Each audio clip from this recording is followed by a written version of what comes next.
नमस्कार दोस्तों, स्वागत है आप सबका एक बार फिर से।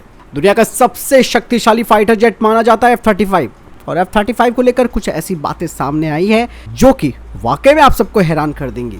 अमेरिका का ये 5th जनरेशन का फाइटर जेट, जैसे कि दुनिया का सबसे ताकतवर या शक्तिशाली विमान कहा जाता है, इसे लेकर एक बड़ा खुलासा हुआ है। खुलासे के बारे में तो मैं आपको बताऊंगा, साथ ही यहाँ पर एक सवाल और उठता है कि कई समय से ये प्रश्न पूछा जा रहा था कि भारत F-35 फाइटर जेट को क्यों नहीं ले लेता जब भारत के अमेरिका के साथ संबंध अच्छे हैं।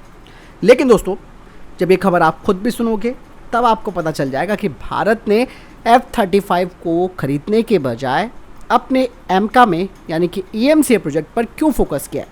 अमेरिकी एयरफोर्स की तरफ से खुलासा किया गया है कि उनके जो F-35 बेड़े हैं यानी कि फ्लीट है, उनमें से आधे से ज़्यादा, सोचिए दोस्तों, यानी कि आधे भी नहीं, उससे भी ज़्यादा फाइटर जेट्स ऐसे हैं जो उड़ान भरने के लायक नहीं है।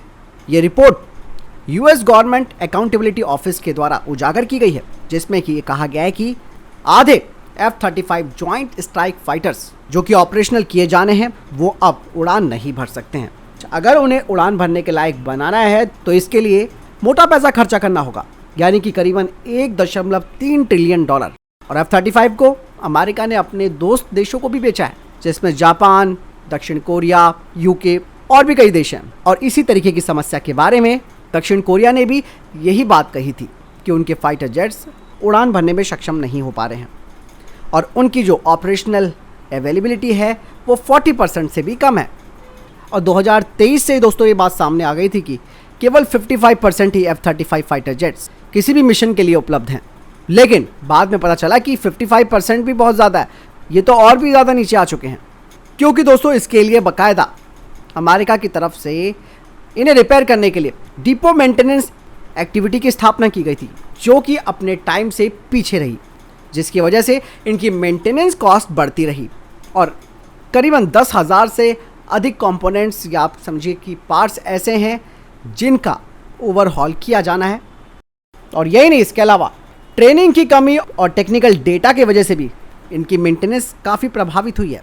ये जो $1.3 ट्रिलियन की जो लागत आनी है इन्हें फिर से ऑपरेशनल करने के लिए, उसमें मेंटेनेंस ओवरहॉल तो किया ही जाएगा, साथ ही साथ इस विमान की इजेक्शन सीट, गन, सॉफ्टवेयर और हार्डवेयर के साथ जो प्रॉब्लम चल रही है उन्हें भी ठीक किया जाना है।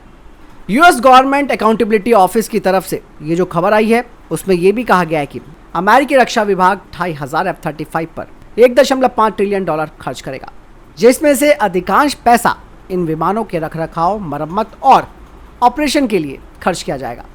हालांकि शुरुआत से ही अमेरिका के F-35 प्रोग्राम को कई तरीके की असफलताओं का भी सामना करना पड़ा है।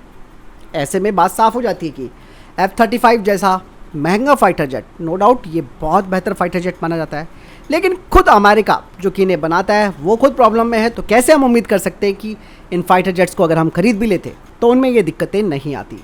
तो बात साफ हो जाती है। इसीलिए भारत अपने EMCA प्रोजेक्ट पर पूरा ध्यान कसे हुए है। भारत जानता है कि अमेरिका के साथ F-35 का सौदा करना काफ़ी नुकसानदायक हो सकता है। आपको क्या लगता है इस बारे में कमेंट सेक्शन में लिखकर जरूर बताइएगा। वीडियो को लाइक शेयर जरूर कीजिएगा दोस्तों। जय हिंद, वंदे मातरम।